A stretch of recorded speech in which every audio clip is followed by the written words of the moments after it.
Alors, les missions de la fonction que j'occupe aujourd'hui couvrent le budget, la gestion des ressources externes, la communication, la formation, le knowledge management, etc. En plus de l'optimisation de la performance des juristes. La mission de Legal Operations, donc en plus de l'optimisation, etc., couvre le budget, la communication, la formation, la relation avec les avocats, le knowledge management, etc. Euh, mais on a voulu travailler sur l'optimisation parce que le monde change, le métier juridique change. Et Total Energy, comme toute société bien gérée, a des pressions de coûts. Donc, on voulait répondre à ce besoin et savoir comment on peut mieux optimiser le temps de nos juristes pour toujours répondre aux besoins de l'entreprise dans ce monde où il y a une inflation juridique, inflation législative et normative. Et donc, on a baptisé notre programme, parce que c'est plus qu'un projet, Chronos, donc le grec pour le temps, parce que nous avons focalisé sur le temps de nos juristes. Et le programme est basé sur 3 piliers, donc la digitalisation, la gestion de nos ressources internes et externes, et la formation et le partage. On a trouvé que ces 3 piliers étaient en fait un gros pilier parce qu'ils soutiennent le même toit.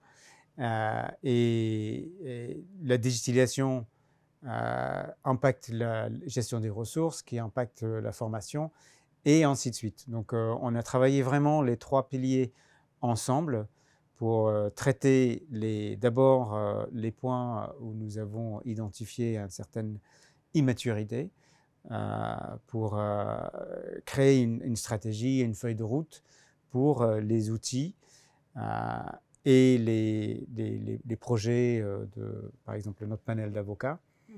Et maintenant, 4 ans plus tard, nous avons plus ou moins bouché les trous. On a de bonnes fondations pour progresser. Et maintenant, on passe à la deuxième étape, le deuxième cycle de ce programme, pour voir comment on peut améliorer vraiment la proactivité, l'agilité des juristes pour accompagner notre entreprise. Alors, il y a beaucoup de process et le plus dur, c'est de définir, d'identifier le process actuel. Je me souviens, pour un de nos projets, on avait voulu digitaliser un process et on avait un peu de mal à convaincre nos collègues des avantages. Alors, ce qu'on a fait, on a identifié chaque étape un peu par écrit. Moi, je donne l'exemple de quand je suis arrivé en France en 95. Je suis arrivé en novembre 95, ce qui était juste avant les grandes grèves de décembre 1995. À l'époque, il y a beaucoup de gens qui prenaient le métro, et comme ils ne prenaient plus le métro, ils suivaient le métro à l'extérieur. Mais comme ils ne connaissaient pas Paris, ils allaient de station en station. Et donc, c'était qu'après avoir fait quelques jours station en station, y compris les correspondances, qu'ils ont compris qu'ils pouvaient couper. Donc, j'utilise ça comme métaphore, c'est qu'il faut connaître toutes les étapes avant d'identifier où on peut les couper.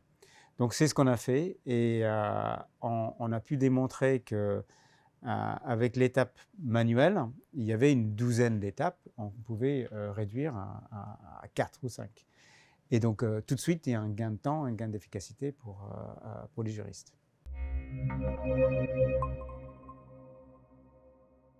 Voilà, je pense que on est toujours dans un stade de consolider cet aspect de gestion de risque dans un contexte opérationnel, dans un contexte commercial. on ne va jamais s'écarter du fond qui est le risque, parce qu'on est juriste, on ne va pas devenir, on ne va pas remplacer le business. Notre rôle est toujours là de regarder les risques, mais en fait, la différence va être de donner ce que je dis, de donner aux opérationnels ce dont ils ont besoin et pas forcément ce qu'ils demandent. Et ça nécessite une indépendance. Il faut qu'on reste indépendant dans notre fonction pour pouvoir dire non, de ne pas faciliter les demandes à tout va, mais de chercher la vraie valeur dans un vrai cadre juridique que nous n'inventons pas. Ce n'est pas nous qui inventons le droit, mais on peut donner la carte aux opérationnels pour pouvoir naviguer en toute sécurité.